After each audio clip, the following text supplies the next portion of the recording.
Dneska ten deň nebol úplne najlepší, mali sme veľa dažďu, všetko je premočené, mláky sú pri pantreku, ale ako náhle toho prestalo, tak znova sme vybehli pumpovať, kolobežky, bicykle lietali rýchlo, zo pár pádikov bolo.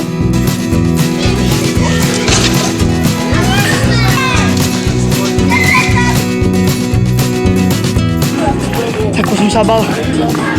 že sa vykočím.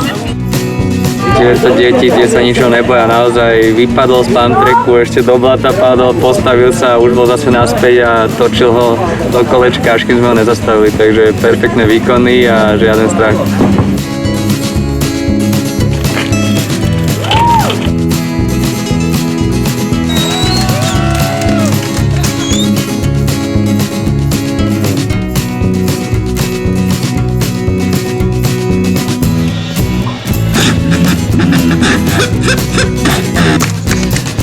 Bolo super vidieť, že naozaj ten súťaživý duch v každom z nich je a chceli pretekať, takže na štarte stálo fakt veľké množstvo ľudí. No a či už kolobežky alebo bicykle, všetci sa snažili ísť naplno, niektorí kvôli tomu spravili chybičku, ale tým, čo to už v tréningu išlo, sme vedeli, že v preteku to pôjde naozaj dobre a perfektný pretek, ukázali super výkony, tak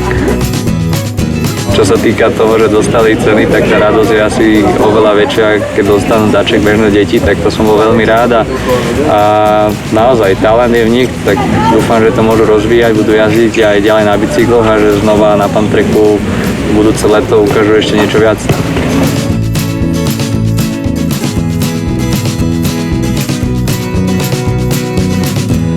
Tak sleduj Pantrek Slovakia na webe a na Facebooku a príď si zapumpovať aj ty.